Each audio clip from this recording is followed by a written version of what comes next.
for us to imagine that when Jesus hung on the cross, he's thinking of you. You understand that? Thinking of me. Jack thinking of you. That's pretty powerful. All right. You know, we ought to just open up God's Word and see what it has today. Is that a good idea? Okay, the rest of you can go home.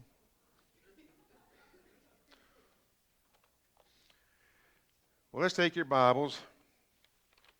Oh, you know, I'm pulling your leg. Take it. We're going to, we started last week, Genesis 11. I started just a little two-part deal. I want to talk about this. We talked about last week and addressed this one world government, also referred to as the New World Order. Man's plan. And that's what we talked about last week. We talked about how, you know, whatever you want to call it, New World Order, one world government, that's the plan of man. That is not a plan of God. And we looked in Genesis 11 to give us some insight. Of course, it starts back in the creation, but we see that God had to do something a little bit different to help the created understand that this is not what they're supposed to do. And let's read that just for a second. We'll just do a real quick review, and then we're going to move on to what I want to talk about today to kind of close this part out. Now, watch closely. I'm not going to go back through all the words that we looked at last week, but watch closely the words that Moses records in what was going on. And the whole world had one language and a common speech. And as men moved eastward, they found a plain, Shinar, and settled there. Now, I told you this, probably around the Babylon area. And they said to each other, "Come, let's make bricks and bake them thoroughly." And they used brick instead of stone and tar for mortar. And they said, "Come, let us build ourselves a city with a tower that reaches to the heavens, so that we can make a name for ourselves and not be scattered over the face of the whole earth." But the Lord came down to see the city and the tower that the men were building. The Lord said, "If as one people speaking the same language they have begun to do this, then nothing they plan to do will be impossible for them. Come, let us go down and confuse their language so they will not understand each other." And so the Lord scattered them from there over all the earth, and they stopped building the city.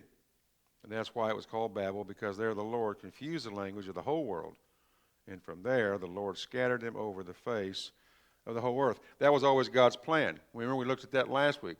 They were told to be fruitful, multiply, and rule the entire earth.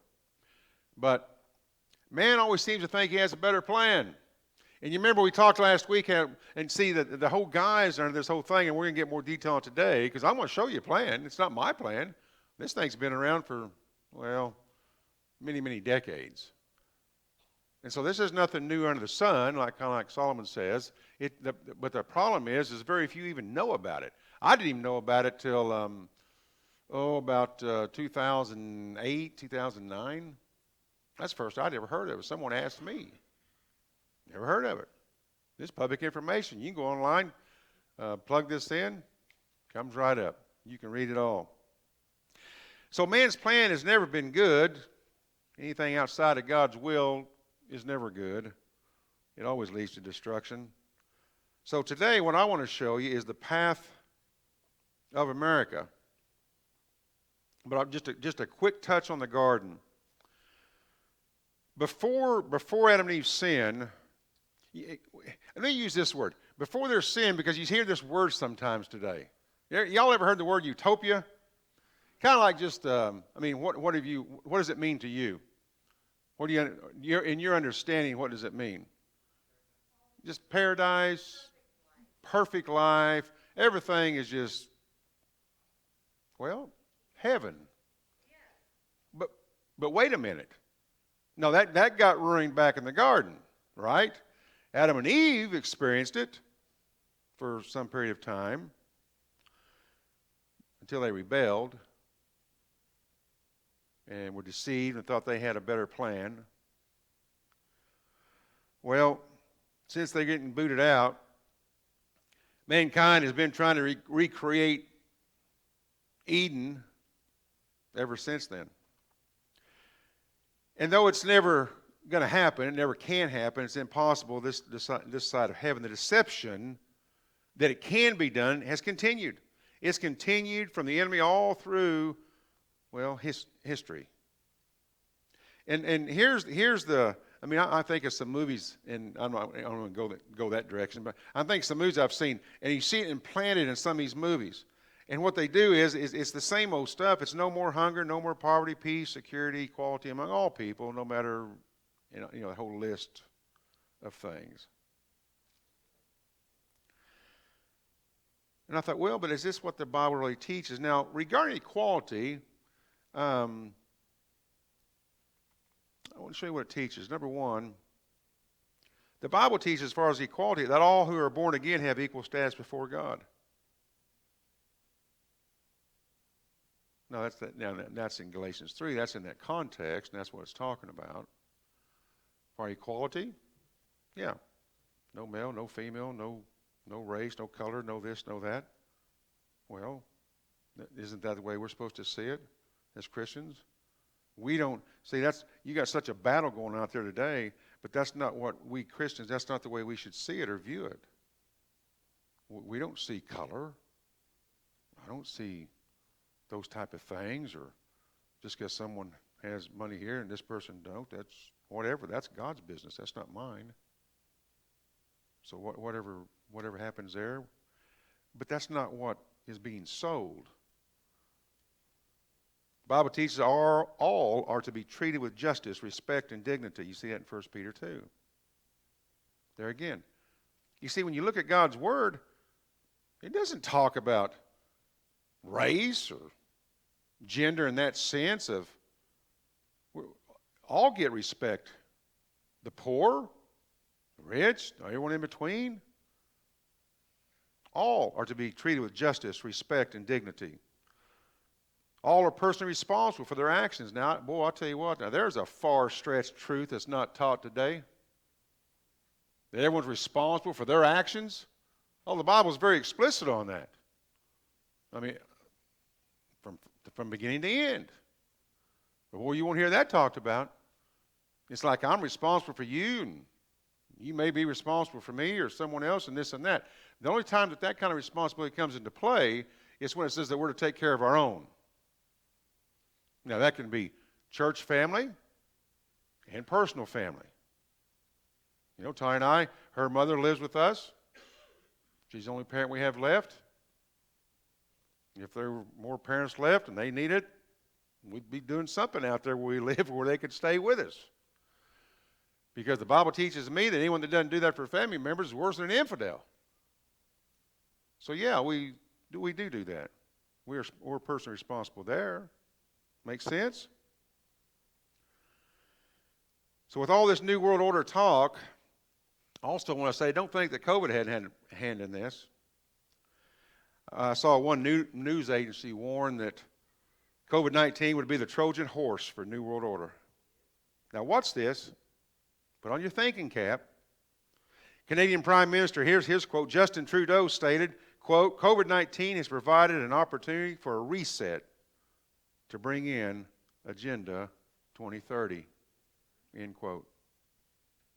According to one news agency and several others, the phrase, watch the phrase, don't say anything, but just think if you've heard this, quote, build back better.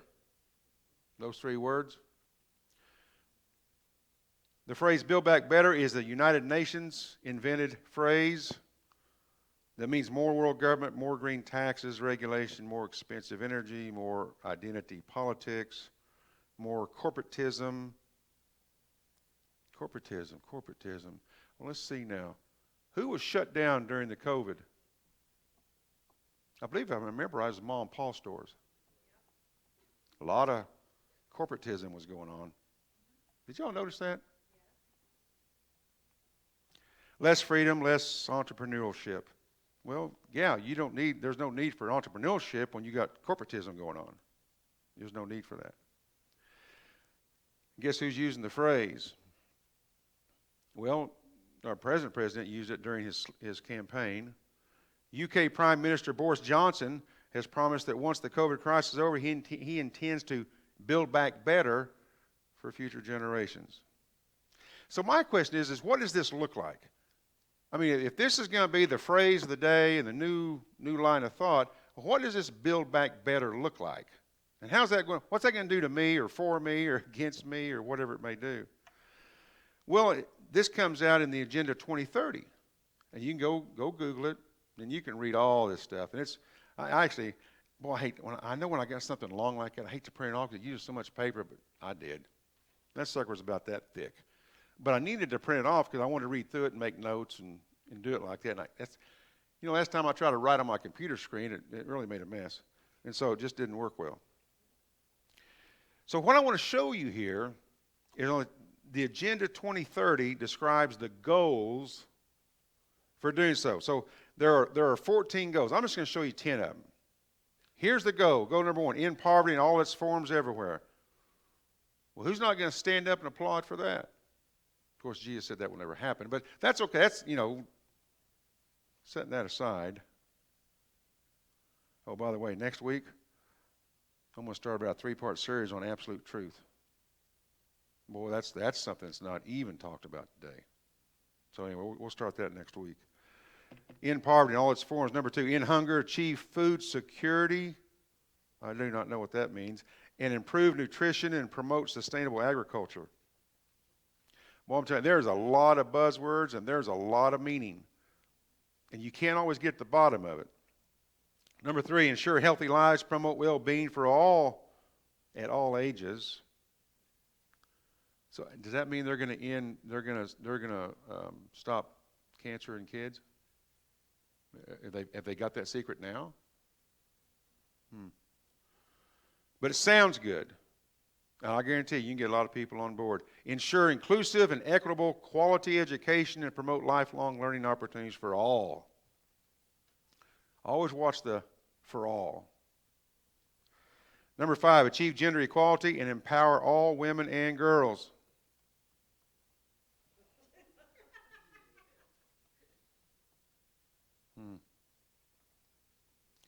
All this empowerment stuff, not just the gender thing, all this empowerment stuff, all that stuff does is continually divide. I'm telling you, you better listen.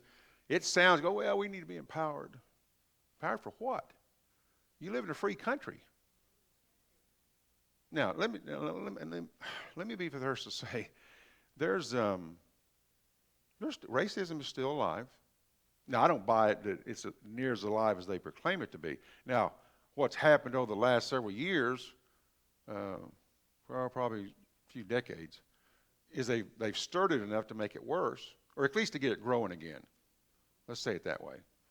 But nonetheless, you got to watch this stuff. Number 6, ensure availability and sustainable management of water and sanitation for all. What was that? What was that one bill about 8 years ago? No, it goes back further than that. I think it came out in about 12. It might have been the Clean Water Act. Was it Clean Air and Water? Yeah. And that Clean Air and Water, one of the deals, it got down to, if you're a landowner, I don't even think you were allowed to build a pond, if I remember right. Because what it got into, help me, Chris, if you remember, because it got into like drainage and so forth. So if I wanted to, if I just build a little dam right here, I can get me a pond. Nothing was supposed to stop drainage, was my understanding and what little I read about it. I'm just saying, it sounds good, but it's just, watch it. Number 7, ensure access to affordable, where have you heard this, reliable, sustainable, and modern energy for all. And let me tell you, I'll be the first to say, man, I'm all for wind energy. I'm all for solar, all that kind of stuff. But it's just not there yet. And it's just not there yet. I mean, it works, but it's just not quite there. So while they continue to work on that and perfect that, you can't you can't cut your right hand off over here that sustains you while we're perfecting this. But number 8, promote sustained, inclusive, and sustainable economic growth. Well, that's always a buzzword. Full and productive employment and decent work for all. Someone finally came out there today, they was talking about this $15 an hour minimum wage. Someone finally came and said, minimum wage was never designed to provide an entire living for someone. It's a starting point. Yeah, it's just a stepping stone to greater things.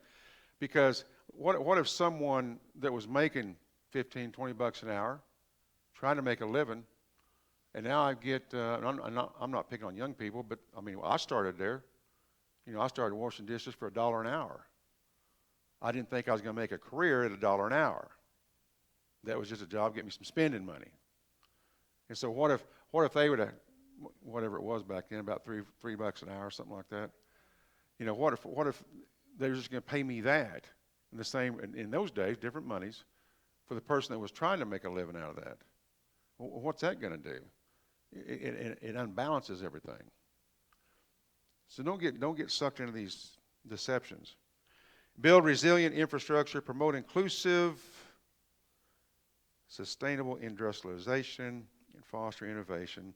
And number 10, reduce inequality within and among countries. Watch that last one. The UN's going to reduce, you're going to come here and reduce. So let me give you just a few explanations of just a few of these plans. So what they do is they give you all these goals, and then they go in each one in depth in several pages. So I just got just a few things. Here's one. Just look at the statements that's being made. Number 1, we are determined. We who? United Nations. We're determined to mobilize the means required to implement this agenda through a revitalized global partnership for sustainable development. There's so many buzzwords, it just makes me nauseous just try to read them. Based on a spirit of strengthened global solidarity, focused in particular on the needs of the poorest. Who don't want to help the poor?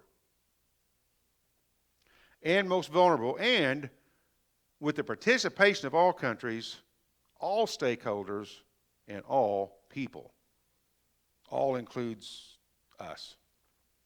Number 2, the new agenda is guided by the purposes and principles of the Charter of the United Nations, including full respect for international law. See, if you have full respect for international law, you have no American law in that sense. You can't have both. You can't have both. The new agenda, number 3, we emphasize the responsibilities of all states in conformity. You will be conformed with the Charter of the United Nations to respect, protect, promote human rights, fundamental freedoms for all without distinction of any kind as to race, color, sex, language, religion, political or other opinion, national or social origin, property, birth, disability, or other status. Number 4. Sustained, inclusive, and sustainable economic growth is essential for prosperity. This will only be possible if wealth is shared and income equality is addressed. Have you all really given much thought to, you hear this little buzzword, income equality, and I've had friends that I've gone to high school with, or went to high school with. Man, they're all on board with this. And it doesn't matter what you say. I'm telling you, you're just talking to a blank wall. But you do understand that if you create an income equality across the board, there is no more innovation. There is no more drive. There is no more motivation. Those things are gone. Why do you do what you do?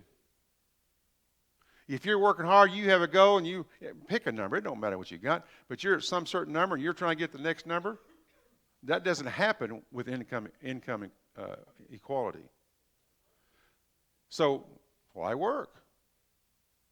What makes the workforce unproductive? I should say it is something that will make the workforce unproductive because there's no incentive. That's why the way it was designed, we got the greatest country on earth. We know that. But see, remember, it's been a few decades ago now. Remember, and those who want to destroy America, started planting the seeds of, well, you old evil America, you've done this. Listen, there ain't no perfect country. U.S. has done some stupid stuff. I get that. But we're still the best country in this whole world because it still offers opportunity. People still come here so that they can use their talents and abilities that God's given to innovate, to do this, or take care of their families or whatever. And I'm talking about coming in a legal way. So, it's still the greatest country on earth. So watch the deceptions. Number 5, we commit to make fundamental changes in the way that our societies produce and consume goods and services. Let me just summarize that by saying government-controlled food. We will cooperate internationally to ensure safe, who don't want safety, orderly and regular migration of refugees and of displaced persons. Cooperate. No more borders. Forget all that. That's gone. Remember, we're into the international law now. Number 7, factors which give rise to violence, insecurity, and injustice, such as inequality, corruption, they ought to be talking, poor governance, illicit financial, and arms flow are addressed in this agenda. Guns are gone. Guns are gone. Number 8, it's an agenda of the people, by the people, and for the people. Well, I just wonder where they got that at. Sounds good. And this, we believe, will ensure its success. We envision a world free of fear and violence. Let's go back to that word utopia. Free of fear. No more fear, no more violence. Well, why is there no more violence? Well, because there's no more guns. Well, except for the military. So you don't have any of this kind of stuff. So, man, we're just one big happy family. Global, sustainable. That's just a piece of it, folks. This thing's drawn up. Let me tell you something else you might be surprised at. This particular agenda right here was adopted January 1st, 2016. Countries are implementing their own plans to accomplish this agenda, including the United States, through executive orders. And I told you last week what presidents have done that over the past many, many decades. They have signed on to stuff like this. Back then, it was Agenda 21. Now they've changed it to Agenda 2030. We've had many presidents, and I told you who they were last week, that have, through executive orders, supported this agenda. Now, speaking of the United States, a new world order cannot include the U.S. in its present form. Can't happen. Enemy nations have been wanting America destroyed from its beginning. And you remember a few weeks ago, I talked about the rabble? Remember we talked about that? Y'all remember that? Shake your head. Just act like you really actually heard that message. Okay. So, we got the same deal in America. We've got the rabble that have led America away from our roots. The same thing that we studied here just a few weeks ago that did to Israel.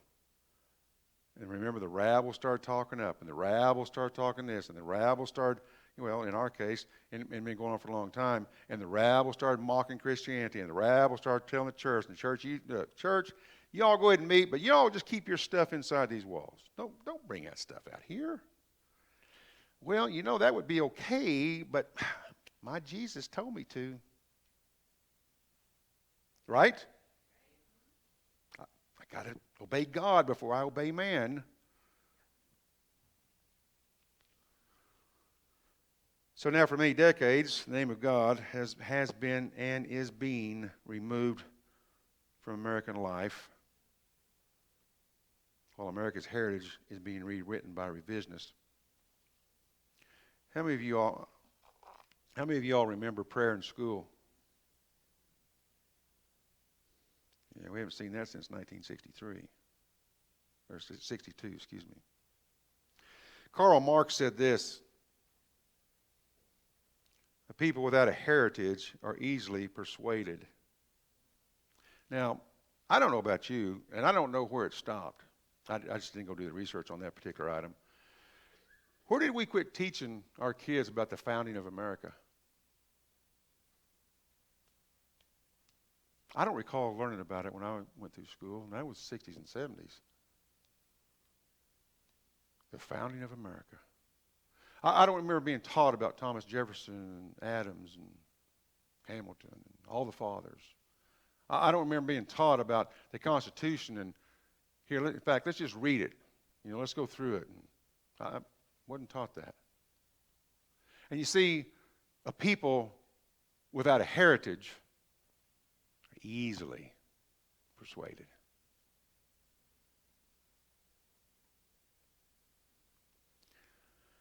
In his 1958 book, how many of y'all heard of this book, The Naked Communist?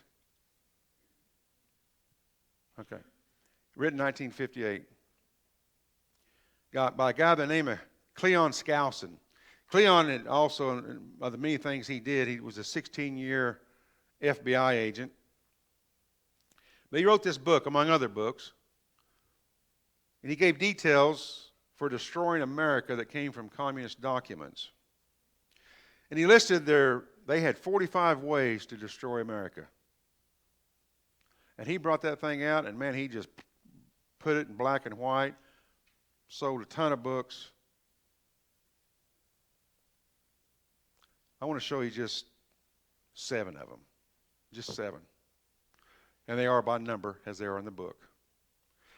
Number 24, eliminate all laws governing obscenity by calling them censorship in a violation of free speech and free press. Now that's obscenity. Now I don't know, but this book teaches me there's a difference between free speech and obscenity. But if you want to destroy America, number 25, break down cultural standards of morality by promoting pornography, obscenity in books, magazines, motion pictures, radio, TV. Are there any questions?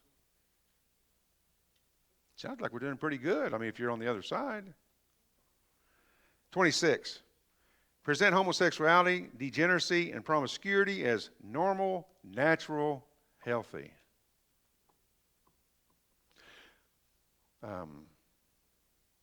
Yes?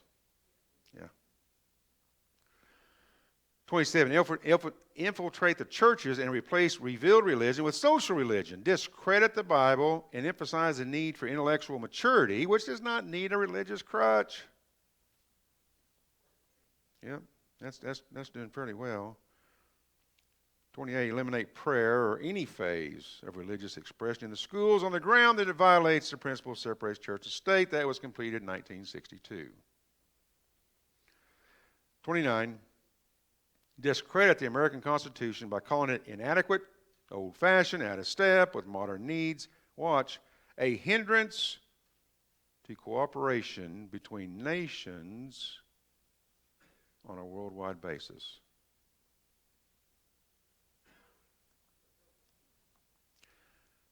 A lot of things are being done. They've been trying to discredit. Gosh, that goes back several years. That's just an old piece of stuff that needs to be, it's outdated. It needs to be updated. And the last one I want to show you this morning, then we're going to close. Number 11.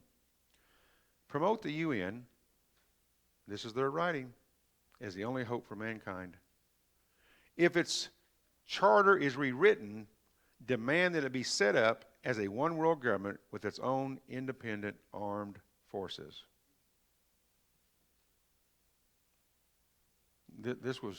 Now he wrote the book in 58. This goes back further than that. You see how long this has been around? See how long it's been infiltrating? Just slowly, surely, infiltrating. Well, it's done. It's accomplished a bunch. Just those. That's just 7. It's accomplished a bunch of that in America today.